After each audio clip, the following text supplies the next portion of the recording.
Estas son las generaciones de Isaac, hijo de Abraham. Abraham engendró a Isaac. Tenía Isaac 40 años cuando tomó por mujer a Rebeca, hija de Betuel, arameo de Padán Aram, hermana de Labán, arameo. Lloró Isaac al Señor en favor de su mujer porque ella era estéril, y lo escuchó el Señor, y Rebeca su mujer concibió.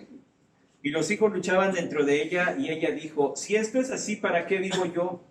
Fue a consultar al Señor, y el Señor le dijo, 2 naciones hay en tu seno, y 2 pueblos se dividirán desde tus entrañas. Un pueblo será más fuerte que el otro, y el mayor servirá al menor. Y cuando se cumplieron los días de dar a luz, he aquí había mellizos en su seno. Salió el primero rojizo, todo velludo como una pelliza, y lo llamaron Esaú. Y después salió su hermano con su mano asida al talón de Esaú, y lo llamaron Jacob. Isaac tenía 60 años cuando ella los dio a luz.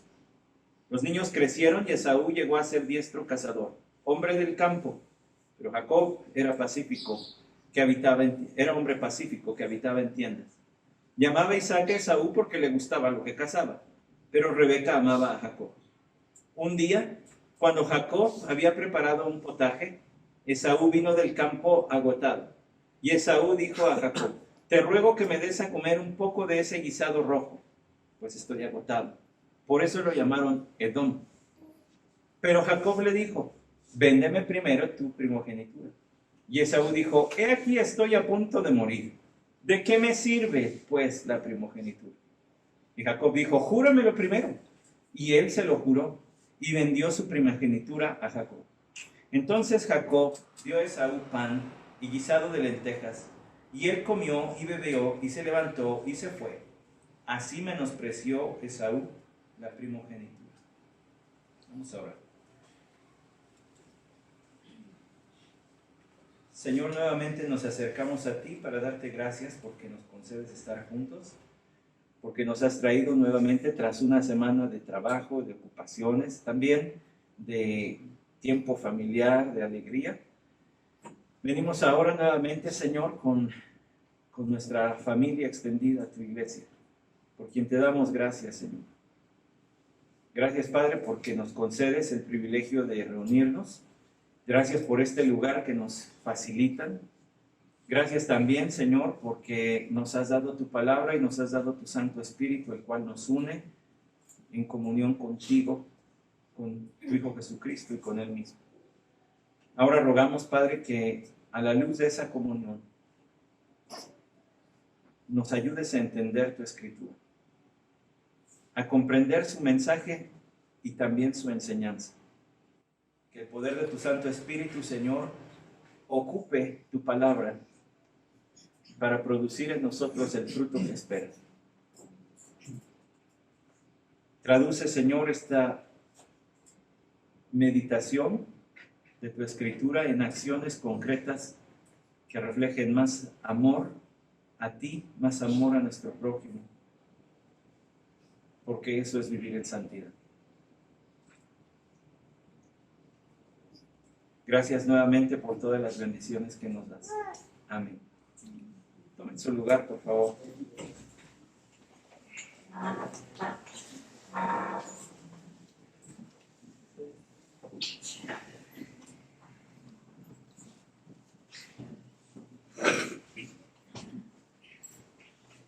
Usted recuerda que Dios le dio al pueblo de Israel un líder que se llamó Moisés.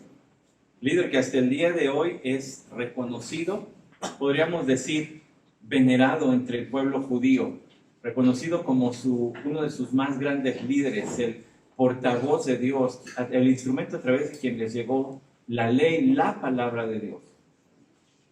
Moisés, después de algún tiempo de liderar al pueblo de Israel, como un acto de disciplina de Dios, fue rechazado por el Señor para entrar a la tierra prometida y conducirles a la conquista.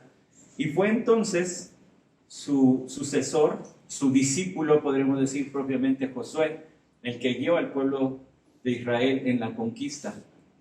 Hacia el final de su vida, tras haber guiado y liderado al pueblo, no solamente en una campaña bélica, en una campaña militar de conquista de la tierra prometida, sino también como un líder espiritual de integridad y que les llevó más cerca del Señor, Josué dirigió un último discurso al pueblo de Israel ya casi para morir.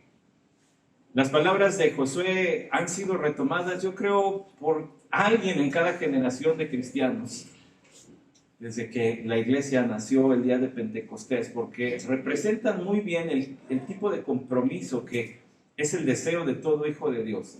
Si usted tiene allí su Biblia en Génesis 25, pues apártele y sígame un poco en Josué capítulo 24, porque Josué hizo un recuento de la historia del pueblo de Israel, de cómo el Señor les había guiado a salir de Egipto y cómo les había guiado a entrar, a internarse en la tierra de Canaán.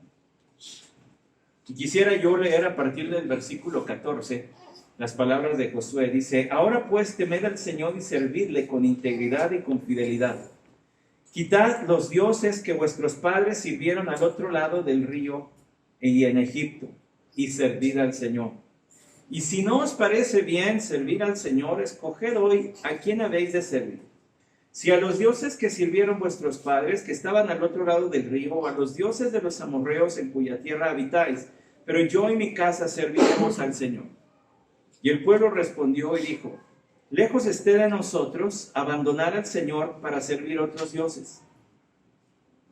Que el Señor nuestro Dios es el que nos sacó a nosotros y a nuestros padres de la tierra de Egipto, de la casa de servidumbre, el que hizo estas grandes señales delante de nosotros y nos guardó por todo el camino en que anduvimos y entre todos los pueblos por entre los cuales pasamos. Y el Señor echó de delante de nosotros a todos los pueblos, incluso a los amorreos que moraban en la tierra. Nosotros pues también serviremos al Señor, porque Él es nuestro Dios. Entonces Josué dijo al pueblo: no podéis servir al Señor, porque Él es Dios santo, Él es Dios celoso, Él no perdonará vuestra transgresión ni vuestros pecados. Si abandonáis al Señor y servís a dioses extranjeros, Él se volverá y os hará daño y os consumirá, después de haberos hecho bien. Respondió el pueblo a Josué: no, sino que serviremos al Señor. Y Josué dijo al pueblo: vosotros sois testigos contra vosotros mismos de que habéis escogido al Señor para servirlo. Y dijeron: testigos somos. Ahora pues, quitad los dioses extranjeros que están en medio de vosotros e inclinad vuestro corazón al Señor, Dios de Israel. Y el pueblo respondió a Josué: al Señor nuestro Dios serviremos y su voz obedeceremos. Un momento emotivo, cumbre. Todo había guiado hasta este punto. Si usted lee el resto de la historia del pueblo de Israel, va a ver que mientras que los de la generación de Josué vivieron, el pueblo anduvo conforme a este compromiso que hicieron con el Señor. Pero al morir otra vez toda esa generación, el pueblo se volvió a desviar, y ahí viene la época de los jueces, este ciclo de cercanía del Señor, alejamiento, cercanía, alejamiento, y cada vez eran acercados por un juez diferente, un nuevo guía, no solo militar, sino espiritual, pero el pueblo se volvía a alejar. Cuando usted y yo leemos Génesis 25 del 27 al 34, y cuando leemos también Josué capítulo 24, casi me atrevo a decir que los editores bíblicos deberían ponerle un trozo de cinta amarilla de esa, y ya dice precaución. Y hay una advertencia muy grande. Cuando usted lee Génesis 24, Josué, ¿qué así, hermanos, que cualquier líder hubiera dicho tras la primera respuesta del pueblo: a nuestro Dios serviremos? Y él les dice: no lo van a servir, no pueden, porque Él es santo y porque es celoso. Y lo que estaba haciendo Josué era forzarlos a hablar con toda veracidad y certidumbre que sí le vamos a servir. Debería haber un trozo de cinta amarilla que diga precaución allí. No tomes compromisos con el Señor que a la mera hora no terminas por cumplir. Y cuando vas a ver Génesis 25, también debería haber un trozo de cinta amarilla que diga precaución. Vaya, para esos efectos las Biblias deberían venir envueltas en cinta amarilla que diga precaución. Aguas, estás en terreno santo. El lugar que pisas santo es. Estás entrando a la comunión del Dios vivo y verdadero. Cuando lees la Biblia, ¿No le ha pasado a usted? En los cursos de lectura rápida dicen que uno tiene que deshacerse de la vocecita en la mente que lee. ¿Tiene una vocecita que lee mientras que usted lee algo? Eso nos estorba, dicen los expertos, para leer más rápido. Pero le digo esto, cuando usted y yo entramos a la lectura de la palabra de Dios, estamos escuchando la voz de Dios. Es terreno santo. Quítate las sandalias de tus pies porque el lugar que pisas es santo. Génesis 25 continúa con lo que nosotros hemos venido estudiando en el libro de Génesis, ahora ya con Abraham pasado y con Isaac de frente. Es más, es la familia de Isaac de la que se está hablando aquí. Y esta familia nos pone una advertencia muy grande. Escoge servir al Señor. Escoge servir al Señor.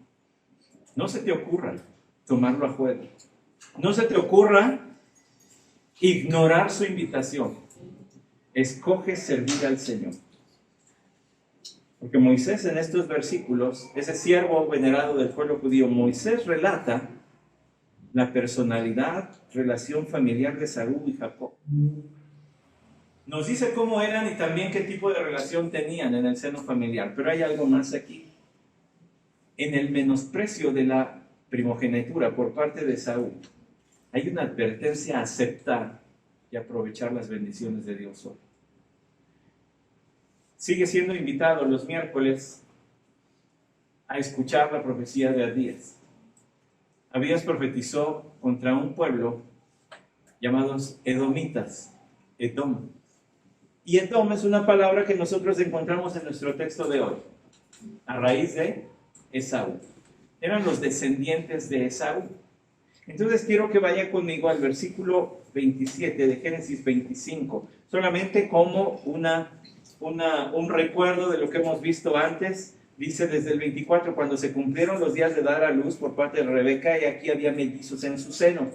Salió el primero rojizo, todo velludo como una pelliza o un pellón, un pedazo de tela, y lo llamaron Esaú.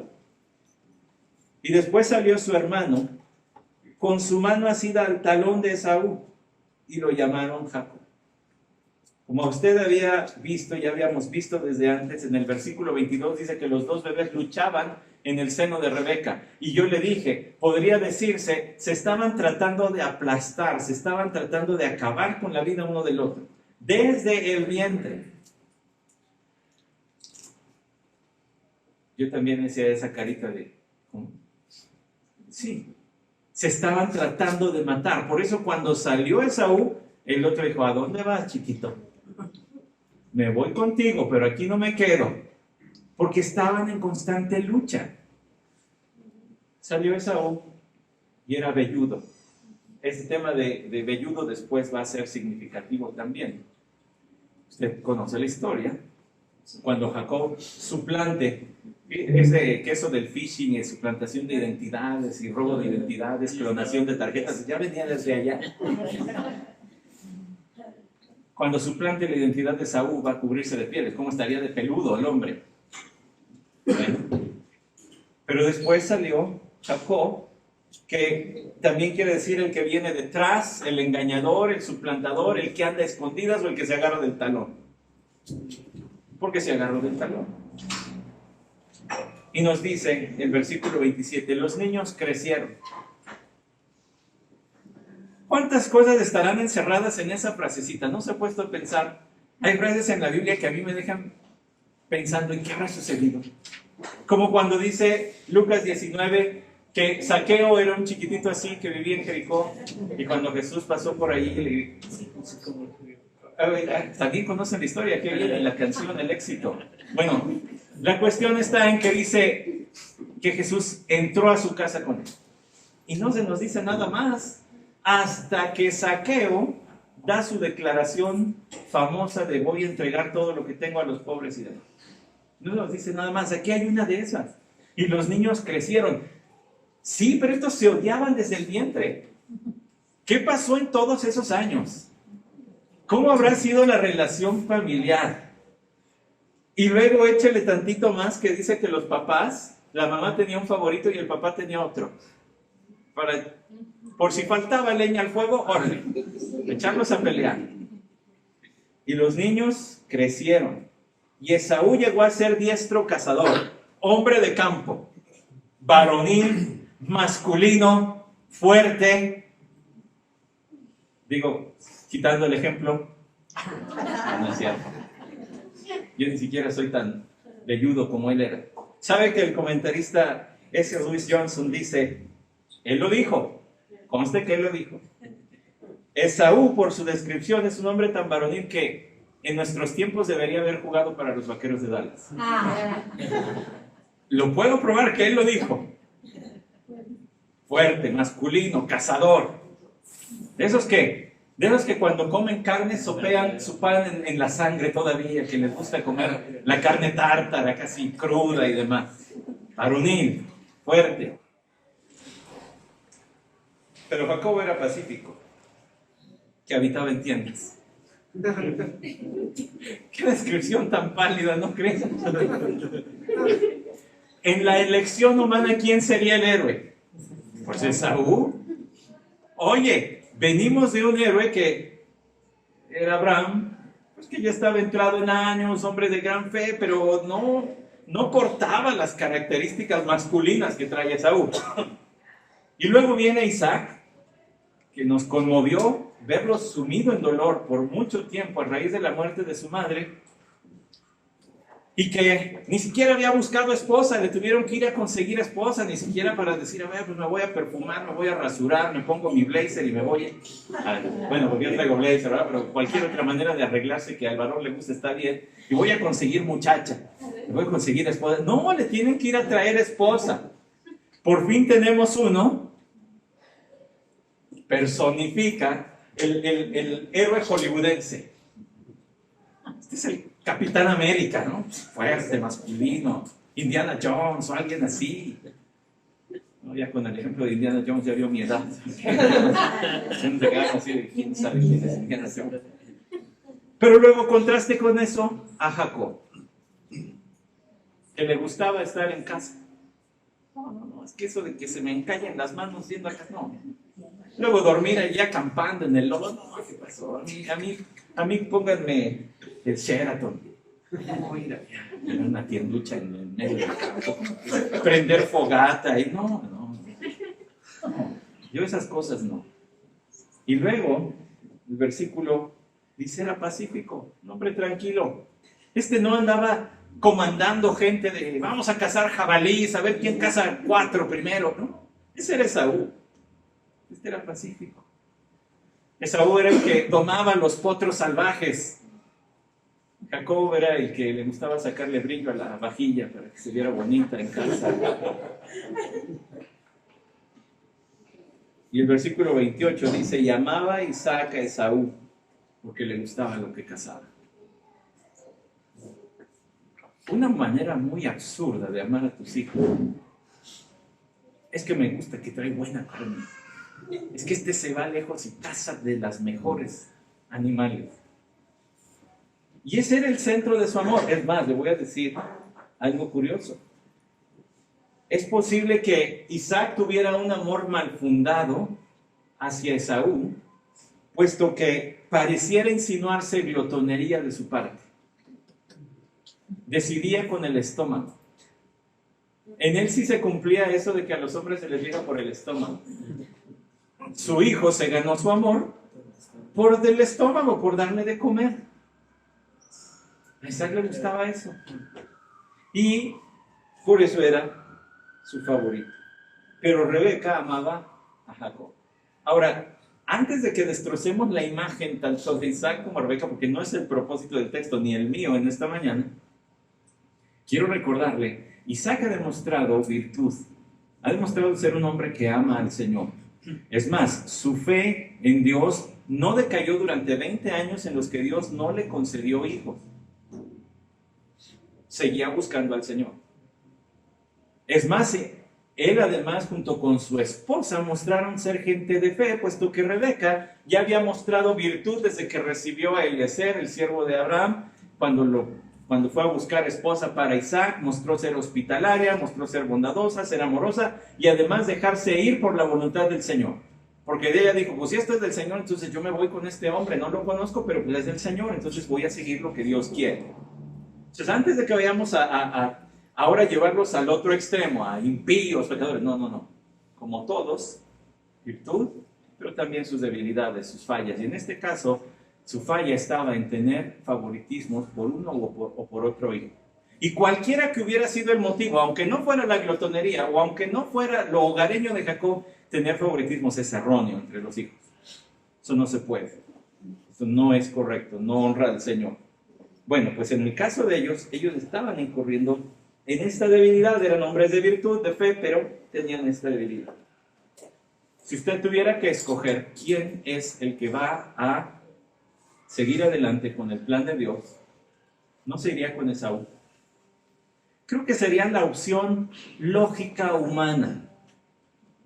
Claro, Shebe Barunín, si de alguien queremos que haya más, es de este. Que se reproduzca, pura gente fuerte, musculosa. Pero ese no es el plan divino. Y aunque lo que para nosotros suena aberrante, el cómo Jacob se hace de la primogenitura, quiero decirle algo, no hay un solo texto en la Biblia que recrimine a Jacob cómo obtuvo la primogenitura. No hay uno solo. Nos podrá parecer, pero ¿por qué estuvo mal? El Señor guardó silencio, porque de todas maneras se estaba cumpliendo lo que Dios quería. Se estaba cumpliendo lo que Dios había decretado. No había dicho el Señor en Romanos 9:13, tal como está escrito, a Jacob amé, pero Esaú aborrecí. Dios iba a utilizar a Jacob. Y la manera en que llegó a ser el primogénito, o al tener al menos la bendición de la primogenitura, pues no fue la correcta, pero de alguna manera cumplió el propósito de Dios. Uno no puede dejar de pensar que si no hubiera incurrido en estos engaños y en estas triquiñuelas, de alguna manera Dios de todas maneras hubiera hecho caer su bendición sobre él. Ese era el plan. Y quizá era para mostrarnos que tanto Esaú como Jacob necesitaban de la gracia divina. Solamente que uno la buscó y el otro la despreció. Moisés aquí nos cuenta que el menosprecio de la primogenitura de Esaú nos advierte a aceptar y aprovechar las bendiciones de Dios hoy. Lo que está aquí es una advertencia. No desprecies las bendiciones de Dios. Acéptalas. Aprovéchalas. Por supuesto que estoy hablando de nuestro Señor Jesucristo, la salvación y todo lo que la acompaña. Porque todo sucede en un día común y corriente. Mire lo que dice el versículo 29 y me encanta esta manera. Me suena como un cuento. Un día, y me encanta que empiece así. ¿Sabe por qué? Porque el carácter de una persona se encuentra en un día común y corriente. El día domingo es más fácil vestirse de cristiano y ponerse ropa de cristiano y ponerse careta de cristiano y asistir con los cristianos. Pero el resto de los días muestran cómo es verdaderamente tu carácter y si es tan cristiano como tú proclamas ser. Por eso me encanta que diga que era un día común y corriente, cuando debió salir a la luz el carácter de uno y de otro hermanos, Esaú y Jacob, verdaderamente salió a la luz. Un día, cuando Jacob había preparado un potaje, Esaú vino del campo agotado. Y Esaú dijo a Jacob, te ruego que me des a comer un poco de ese guisado rojo, pues estoy agotado. Por eso lo llamaron Edom. Ese guisado rojo, según nosotros entendemos en el versículo 34 y por la traducción original del vocablo que está allí, eran lentejas, unas lentejitas. Si usted no ha probado las lentejas de mi suegra, hermanos, tiene que probar. Y hermanas de la congregación o hermanos que sepan preparar lentejas, siempre estoy dispuesto para aceptarles un platito y seguir juzgando a ver quién tiene el mejor. Pero las de mis suegros están fabulosas. Algo así, imagínense un platito de lentejas, después de venir cansado del trabajo, cansado del consultorio, del salón de clases, de la oficina, viene todo agotado, tantos problemas, y luego venía a andar bajo el sol. Y quizá por varios días. Y viene del campo, y dice allí, Jacob había preparado un guisito. Ahora, este es hogareño. Este ve a Martha Stewart, al Chef Oropesa, a todos, y copia las recetas y las practica. Entonces tiene sazón, tiene sazón. Saúl vino del campo agotado, y Esaú dijo a Jacob, te ruego que me des de comer de eso. Tal pareciera, si uno pone atención al idioma original, tal pareciera que habló casi con desprecio. Ni siquiera se fijó qué era, que eran unas lentejitas. Nada más se fijó que era algo que estaba ahí rojito. Dame a comer de eso rojo. Dame, te ruego que me des de comer. ¿Cómo habrá sido la petición de Esaú? Piensen esto. No pase de rápido por los versículos de la Biblia, se lo he dicho. No sé, ya cumplimos 14 años de iglesia, ¿cuántas veces se lo habré dicho? ¿Quién sabe? Pero no pase de rápido. Porque aquí, ¿cómo habrá sido la petición de Esaú? Surge la pregunta, tal que Jacob ve que esta es su oportunidad. Véndeme primero tu primogenitura. No ha de haber sido nada más así. ¿Qué rico guisadito me regalas? Se lo ha de haber pedido con cierto fervor, con cierta ansia. Ha de haber venido ya con muchísima hambre. Además, eso lo apoya el que dice, en el versículo 32, y Saúl dijo, aquí estoy a punto de morir. ¿De qué me sirve pues la primogenitura? Una de dos, fíjese. O este texto dice que Esaú venía tan cansado que llevó las cosas al extremo de decir, estoy muriendo de hambre, dame ya, ¿qué quiero yo? O algo todavía más profundo, que Esaú pensaba, ¿de qué me sirve ser primogénito? De todas maneras eso no me va a hacer inmortal. Voy a morir como todos los demás hombres, así que ¿qué me importa eso? Puede ser cualquiera de las dos. Puede ser las dos. Enfatiza el hecho de que en verdad venía muy cansado, muy hambriento, y que se le hizo fácil, yo lo que quiero es saciar mi hambre. Y entonces Esaú perdió de vista los propósitos eternos, la relación divina y las bendiciones futuras que acompañaban a la primogenitura por satisfacer sus apetitos en ese momento. Es decir, era un hombre carnal. Era un hombre carnal. Un hombre o una mujer carnal es aquella persona que simplemente no le importan las cosas divinas como para poner freno en su vida, a tener dominio propio y decir no. No porque eso desagrada a Dios, no porque eso me distancia en mi comunión con el Señor, no porque eso va a traer consecuencias negativas para mí, para los míos. Es una mentalidad carnal que dice, no me interesa, yo prefiero ahorita. Bueno, muchas veces se relaciona la mentalidad carnal con la sexualidad, por ejemplo. El hombre que no tiene freno en sus ojos, que no tiene freno en su boca, que no tiene freno en sus relaciones y que anda de coqueto y que anda abrazando a quien no es su esposa y que anda agarrando de la mano y que anda... Hace rato en la clase se estaba hablando de esto.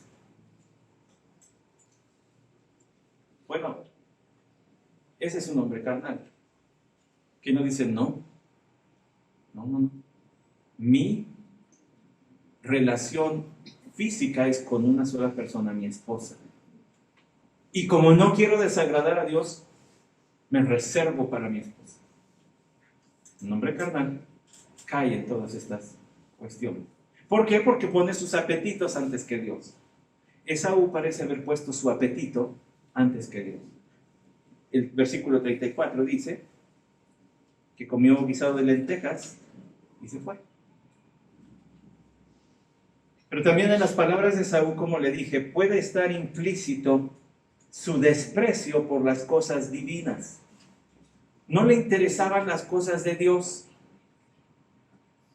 ¿Por qué? Bueno, porque la primogenitura era una bendición que hasta este momento no nos ha sido explicada. Hemos venido siguiendo desde Génesis 1:1, versículo a versículo, y hasta aquí no se nos ha explicado la bendición de la primogenitura, pero después tenemos referencias en qué consistía. Por ejemplo, en Deuteronomio 21:17 dice: sino que reconocerá el primogénito al hijo de la aborrecida, dándole una porción doble de todo lo que tiene, porque él es el principio de su vigor, a él pertenece el derecho de primogenitura. Si había más hijos, a este le tocaba el doble que a los hijos.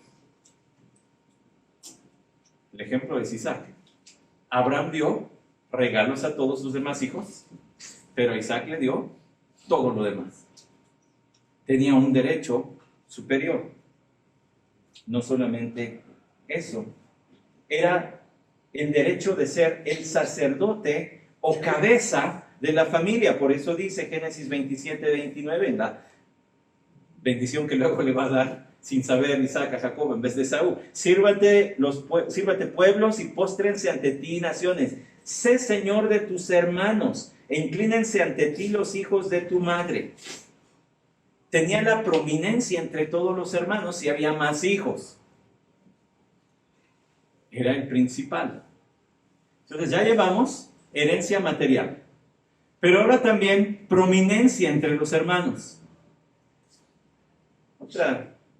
Otra cosita más es que este iba a ser el eslabón en la cadena para el plan de Dios. Dios escogió a Abraham y el que le siguió fue Isaac. Por primogenitura, por haber nacido primero, debió haber sido Esaú. Y entonces los patriarcas serían Abraham, Isaac, Esaú. Él era aquella persona para quien Dios hubiera dado su comunión. ¿Usted cree que Esaú ignoraba eso? ¿Usted cree que Esaú ignoraba que una vez muriendo su padre Isaac, él iba a ser a quien Dios tomara, permítame decirlo con algo de poesía, para ponerlo cara a cara con él y hablar con él y decirle: estos son mis propósitos, y ratificarle el pacto que hizo con Abraham, y ahora voy a seguir ese pacto, pero a través de ti? Estaba en juego todo eso. La primogenitura consistía entonces en prominencia entre los hermanos, en posesiones materiales y en comunión con el único Dios vivo. Entonces un día toma más relevancia. Lo que sucedió un día tiene más prominencia para lo que estamos viendo. Vamos a desapegarnos tantitito del texto y recordar el propósito por el cual fue escrito el libro del Génesis. ¿Cuál fue? Instruir a un pueblo de esclavos y artesanos en cómo fue el surgimiento de su nación y que el Dios de sus antecesores los iba a introducir en la tierra prometida. Ellos no eran guerreros, no tenían ejército. Viviendo en Egipto no hacían servicio militar nacional, no iban de camisetita blanca y pantalón de mezclilla y gorrita roja para prepararse por la eventualidad de una guerra. Ellos eran esclavos y artesanos, eran humildes, eran trabajadores, no estaban dispuestos o listos pues para la guerra. Dios les tenía que dar un libro con el recuento de: miren, yo ya estoy trabajando allá. Es más, hay un pedacito que ya es de ustedes porque Abraham lo compró, la cueva de Macpela y todo el lugar de recuerdo a él y a su esposa, eso ya es de ustedes. Es más, vamos a llegar al punto donde Jacob tiene un sueño y al despertar de ese sueño, ¿qué dice? Betel. Esto verdaderamente es Betel, casa de Jehová. ¿Se imagina lo que eso debió haber impactado, lo que eso debió haber alentado al pueblo judío? Dios ya está allá donde nos está diciendo que vayamos. Es su casa. Podemos ir con confianza, nos va a meter porque nos va a meter. Es más, se relacionó con Abraham, con Isaac, y esa no, y Jacob. Lo que les estaba diciendo el Señor es, aquí está la bendición, pero se puede despreciar. De hecho, la conclusión de este episodio, en su última frase, dice, así menospreció Esaú la primogénita. Pocas veces hay en la narrativa histórica del Génesis hay un juicio moral. En el libro de los jueces, en el libro de los reyes, en el libro de las crónicas hay comúnmente juicios morales donde dice, y él fue peor que el otro. Porque es raro que diga, y este fue mejor. La mayoría dice, y este fue peor que el anterior. Y este fue peor que el anterior. Pero aquí no. Y si se incluye este juicio moral es porque Moisés, bajo la guía del Espíritu Santo, quería que entendiéramos esto que hizo Esaú. Fue un menosprecio de la bendición que Dios le estaba ofreciendo. Podía haber tenido comunión con el Dios Santo. Podía haber sido un hombre con el cual Dios se relacionaba. Y lo despreció. Es más, quiero que me acompañe rápidamente a Hebreos capítulo 12 para ver cómo el escritor de Hebreos narra esta parte de la historia. Hebreos capítulo 12, tras haber hablado en el capítulo 11 de cómo Dios siempre ha salvado a todo el mundo por la fe y no por las obras, dice, por tanto, puesto que tenemos en derredor nuestro tan gran nube de testigos, despojémonos también de todo el peso y del pecado que tan fácilmente nos envuelve y corramos con paciencia la carrera que tenemos por delante, puestos los ojos en Jesús, el autor y consumador de la fe, quien por el gozo puesto delante de él soportó la cruz, menospreciando la vergüenza y se ha sentado a la diestra del trono de Dios. Considerad, pues, a aquel que soportó tal hostilidad de los pecadores contra sí mismo, para que no os canséis ni os desaniméis en vuestro corazón. Porque todavía en vuestra lucha contra el pecado no habéis resistido hasta el punto de derramar sangre. Además, habéis olvidado la exhortación que como a hijos se os dirige. Hijo mío, no tengas en poco la disciplina del Señor, ni te desanimes al ser reprendido por él. Porque el Señor, al que ama, disciplina y azota a todo aquel que recibe por hijo. Es para vuestra corrección que sufrís. Dios os trata como a hijos. Porque ¿qué hijo hay a quien su padre no discipline? Pero si estáis sin disciplina, de la cual todos han sido hechos participantes, entonces sois hijos ilegítimos y no verdaderos. Además, tuvimos padres terrenales para disciplinarlos y los respetábamos. ¿Con cuánta más razón no estaremos sujetos al Padre de nuestros espíritus y viviremos? Porque ellos nos disciplinaban por pocos días como les parecía, pero Él nos disciplina para nuestro bien, para que participemos de su santidad. Al presente, ninguna disciplina parece ser causa de gozo, sino de tristeza. Sin embargo, a los que han sido ejercitados por medio de ella, les da después fruto apacible de justicia. Por tanto, fortaleced las manos débiles y las rodillas que flaquean y haced sendas derechas para vuestros pies, para que la pierna coja no se descoyunte, sino que se sane. Pausa hasta allí. Quiero hacerle notar que el autor de Hebreos está haciendo un llamado constante a hacer cambios en la vida. A hacer cambios bajo la instrucción de la palabra de Dios. Por lo que les he explicado de la Biblia, esto es lo que corresponde que hagan. Le digo algo, el libro de los Hebreos es un sermón expositivo. Expone la Biblia y luego dice qué hay que hacer en respuesta a ella. Entonces aquí está diciendo, teniendo en gran número de testigos, despojémonos, corramos con paciencia, puestos los ojos en Jesús. Luego dice, considerar e invita a la reflexión, y al llegar más adelante al versículo 12, fortalecer las manos, es decir, manos a la obra, pónganse a hacer lo que les estoy diciendo. Aquellos que tienen rodillas paralizadas para correr, porque acabo de hablar de correr, pues pónganse a andar la carrera cristiana. Versículo 14, buscad la paz con todos y la santidad, ojo aquí, sin la cual nadie verá al Señor. Es un llamado a la santidad, no es un llamado a ser bueno, no es un llamado a ser mejor, no es un llamado a superarte a ti mismo, es un llamado a ser más como Dios, ser más santo, sin la cual nadie verá al Señor. Mirad bien que nadie deje de alcanzar la gracia de Dios, que ninguna raíz de amargura brotando cause dificultades y por ella muchos sean contaminados, de que no haya ninguna persona inmoral ni profana como Esaú, que vendió su primogenitura por una comida. Ahí está, ¿por qué le llevé? El autor a los Hebreos tomó lo que nosotros estamos estudiando hoy y lo aplicó. Y quiero hablarle de su aplicación, porque de aquí ha habido muchas propuestas de la psicología cristiana. La raíz de amargura. ¿Cómo no permitir que crezca en ti una raíz de amargura? Habría que definir entonces qué es una raíz de amargura, y en su momento lo haré, pero quiero que vea primero esto. Mirad bien que nadie deje de alcanzar la gracia de Dios. Está hablando de perder la salvación. En el libro de Hebreos hay varios textos que algunos asumen, hablan de la pérdida de la salvación. Usted podría ir, por ejemplo, al capítulo 6 y verá que dice también acerca de la gracia y cómo algunos pueden dejar de alcanzarla, pero la palabra de Dios no enseña que la salvación se pierde.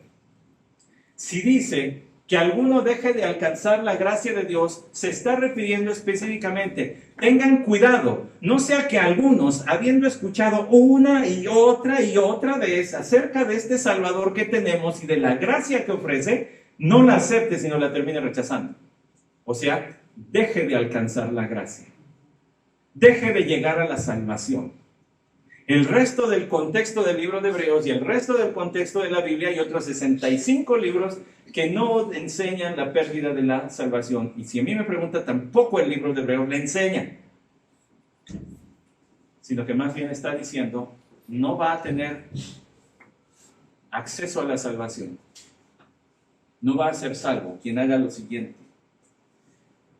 De que ninguna raíz de amargura brotando cause dificultades. Espere, ¿qué es raíz de amargura? Bueno, si su Biblia, como la mía, tiene referencias cruzadas, seguramente le lleva a Deuteronomio capítulo 29. Deuteronomio capítulo 29, a partir del versículo 14 dice, y no hago solo con vosotros este pacto y este juramento, sino también con los que están aquí hoy, con nosotros en la presencia del Señor nuestro Dios, y con los que no están hoy aquí con nosotros. Pues vosotros sabéis cómo habitamos en la tierra de Egipto y cómo pasamos en medio de las naciones por las cuales habéis pasado. Además habéis visto sus abominaciones y los ídolos de madera y de piedra, de plata y de oro que tenían con ellos. Escuche, aquí viene. No sea que haya entre vosotros hombre o mujer, familia o tribu cuyo corazón se aleje hoy del Señor nuestro Dios para ir y servir a los dioses de aquellas naciones. No sea que haya entre vosotros una raíz que produzca fruto venenoso y ajenjo. ¿Quién es la raíz de amargura? ¿Quién es la raíz venenosa? ¿Quién es la raíz de ajenjo? Aquel que rechaza al Dios verdadero y se va por los ídolos y dice, pero brota como hierba, como una enredadera, rápido crece y abarca a otros. Por eso dice aquí, hay entre vosotros una raíz que produzca fruto venenoso y ajenjo. Y el autor de Hebreos dice, una raíz que contamine a otros. Se está refiriendo a esa raíz de amargura. No está hablando de psicología. No está hablando de la amargura de tus heridas del pasado y redímela. No está hablando de eso. Quien está en Cristo tiene el poder para perdonar todo lo que le hayan hecho y le sigan haciendo. No necesitarías andar en terapias cristianas o no cristianas. Tienes que perdonar. Es un mandato. Y Dios tiene reservas de amor en su presa, en su océano de amor para hacer eso. Pero Deuteronomio dice, escuche este, versículo 19, Deuteronomio 29, 19, y sucederá que cuando él oiga las palabras de esta maldición se envanecerá diciendo, tendré paz aunque ande en la terquedad de mi corazón, a fin de destruir la tierra regada junto con la seca. El Señor jamás querrá perdonarlo, sino que la ira del Señor y su celo arderán contra ese hombre, y toda maldición que está escrita en este libro caerá sobre él, y el Señor borrará su nombre de debajo del cielo. A ver, vamos poniéndole las partes juntas. Le llevé a Deuteronomio porque Deuteronomio explica una frase que utiliza el autor de los Hebreos. Y allí dice, tengan cuidado, no vaya a ser que dejen que entre ustedes haya un hombre, o mujer, se usa hombre para generalizar, un hombre que desprecia al Señor, ande en pos de sus ídolos y empiece a contaminar a otros. Y que además diga, pues de todas maneras con la terquedad de mi corazón yo voy a ser bendecido del Señor. El Señor no lo va a bendecir, sino que lo va a maldecir y lo va a castigar.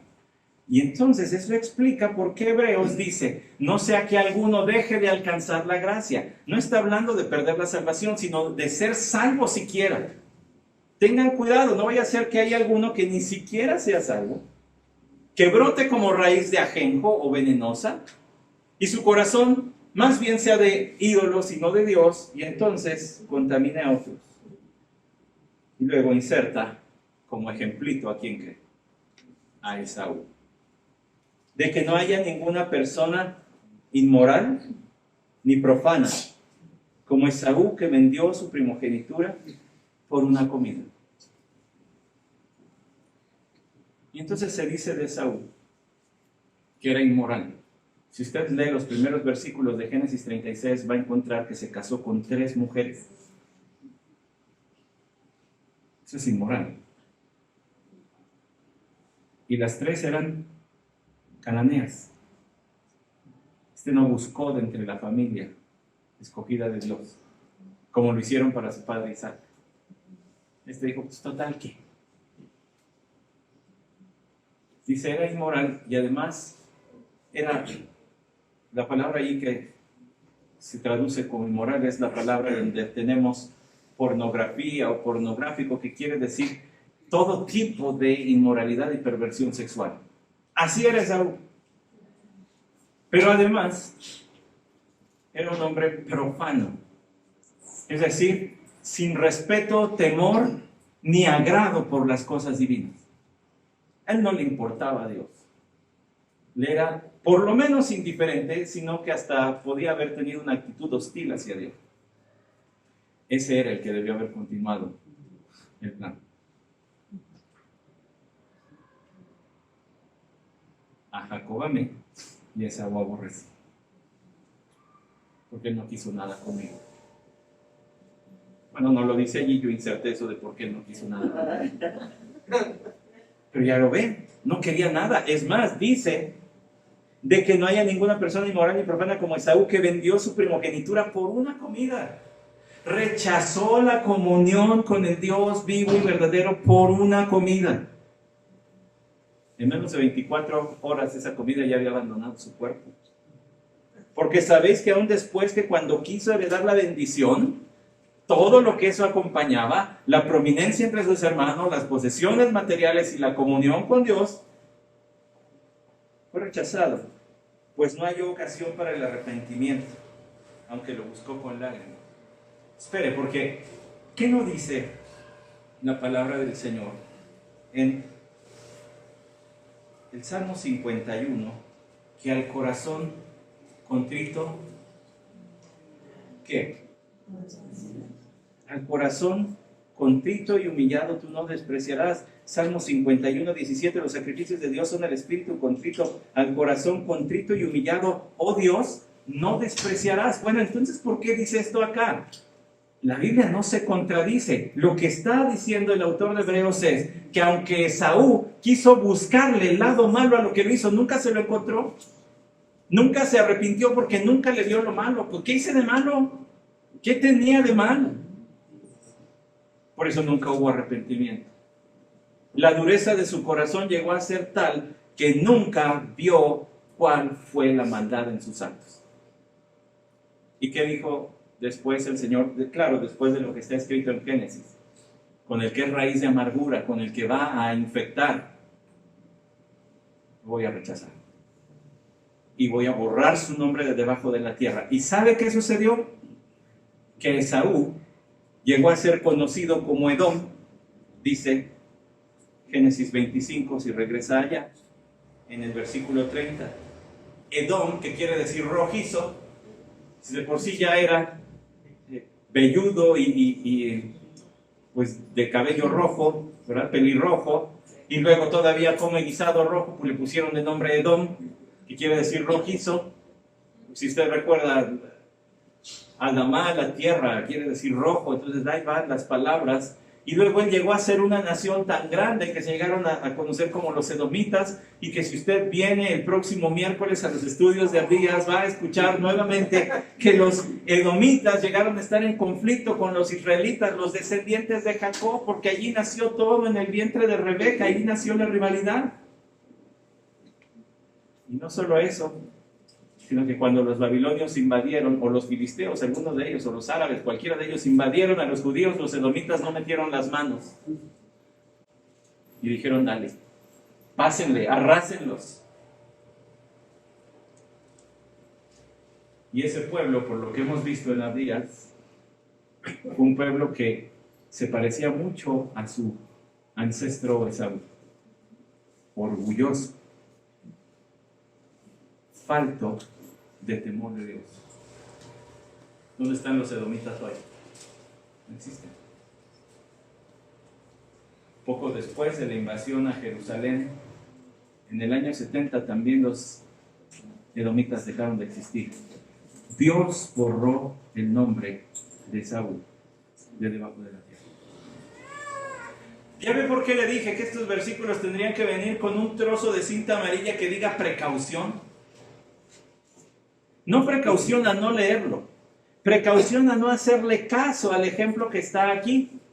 Por eso en el versículo 32, y Esaú dijo, aquí estoy a punto de morir, ¿de qué me sirve pues la primogenitura? De todas maneras voy a ser mortal, voy a envejecer, voy a ser débil, ya no voy a poder ir a cazar, ya no voy a ser fuerte, ya no voy a tener toda esta personalidad arrasadora.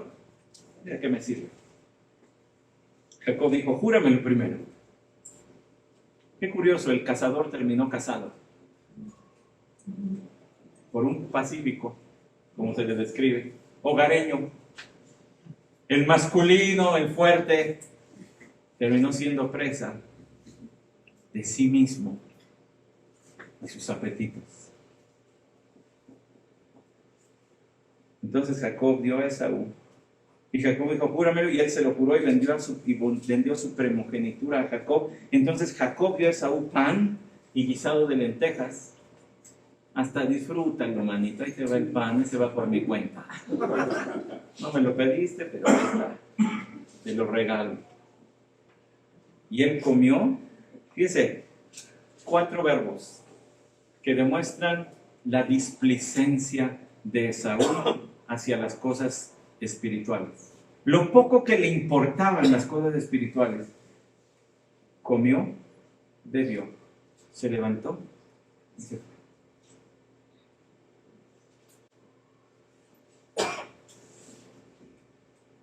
De una manera muy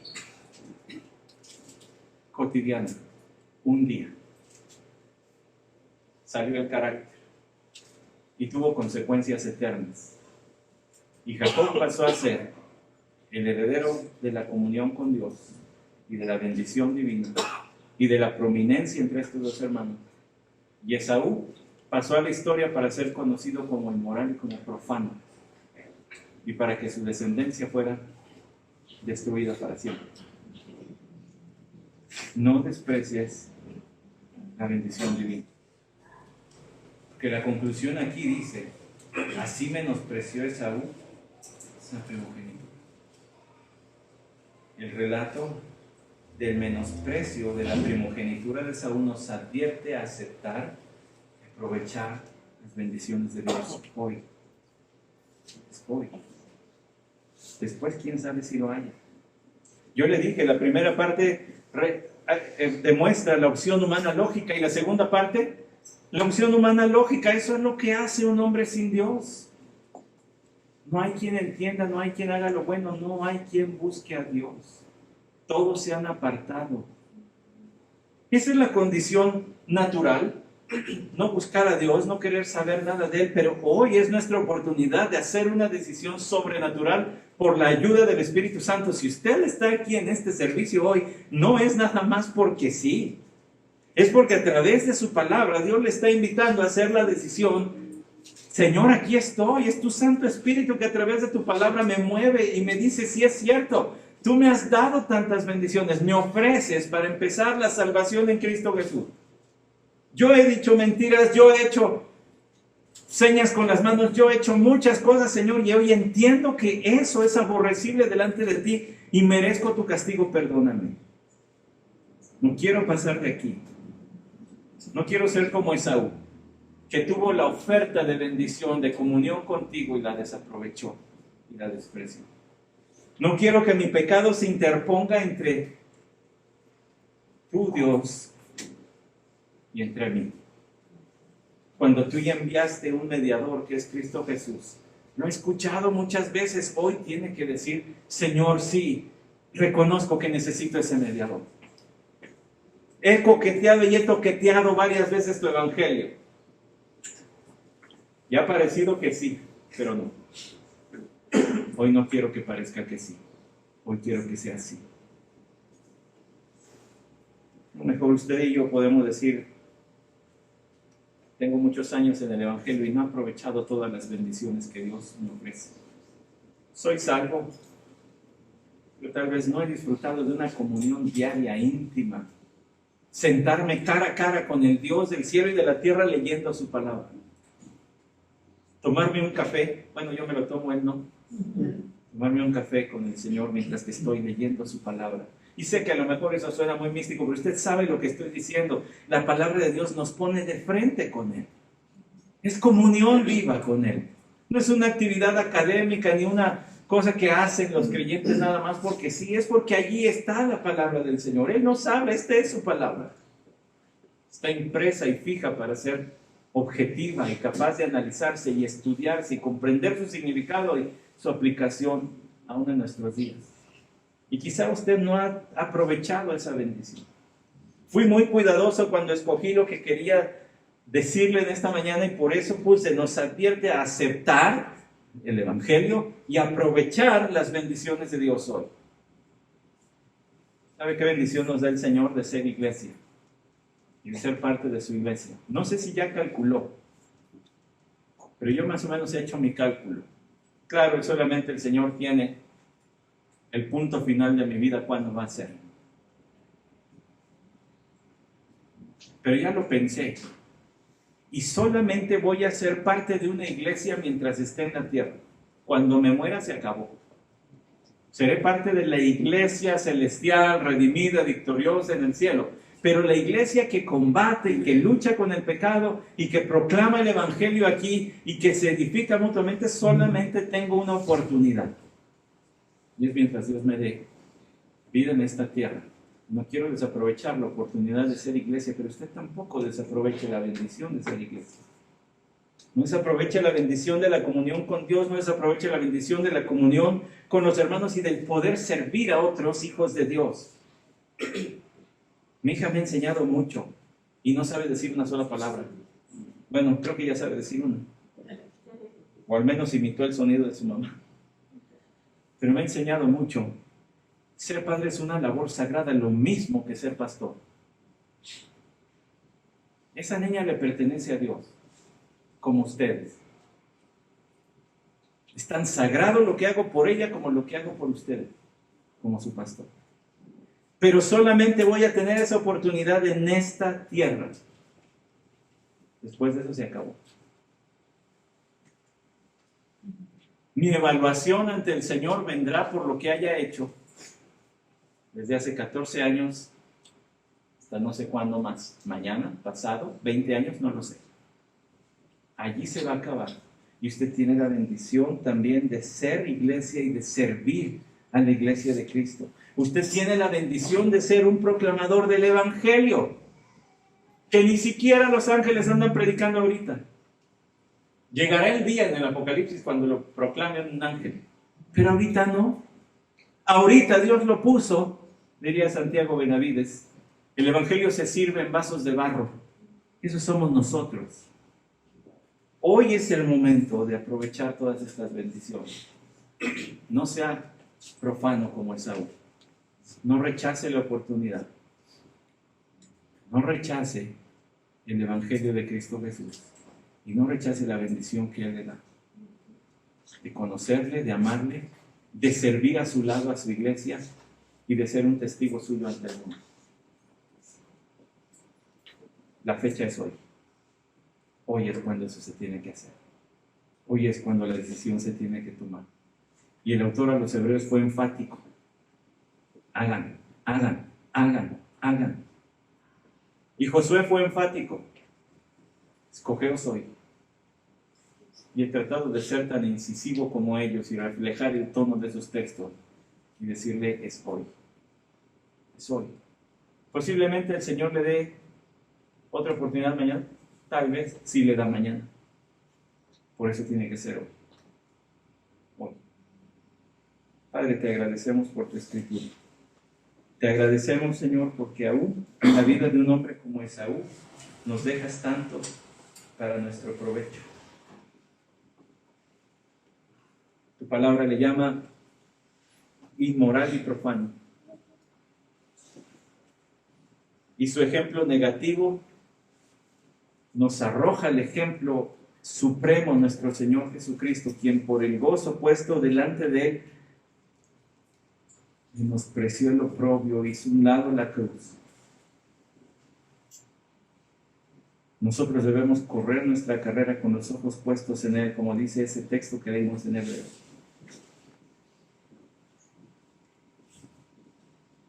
Y entrar, como también dice ese texto, a la comunión de los primogénitos, de los que han sido bendecidos por ti.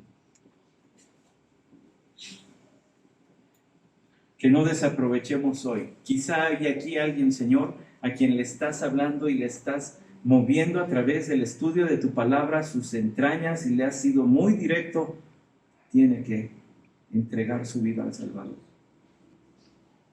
Quizá hay alguien aquí, Señor. Y sabemos muchos y tenemos que venir a ratificarte, Señor, te quiero servir. Te quiero servir. Solamente tengo una oportunidad para servirte, al servir a tu iglesia y al ser un testigo tuyo ante el mundo. Y lo quiero aprovechar. Solamente tengo una oportunidad para hacer todo eso. Y tengo también acceso al trono de la gracia, a tu presencia por medio de tu Hijo Jesucristo, a la comunión contigo en oración y en tu palabra y con tu iglesia.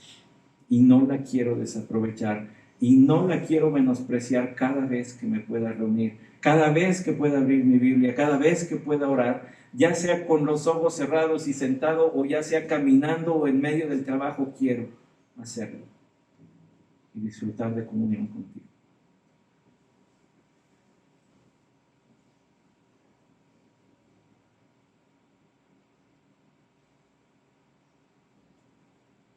Que tu palabra haga aquello para lo que le enviaste este texto en esta mañana en cada uno de nosotros. Amén.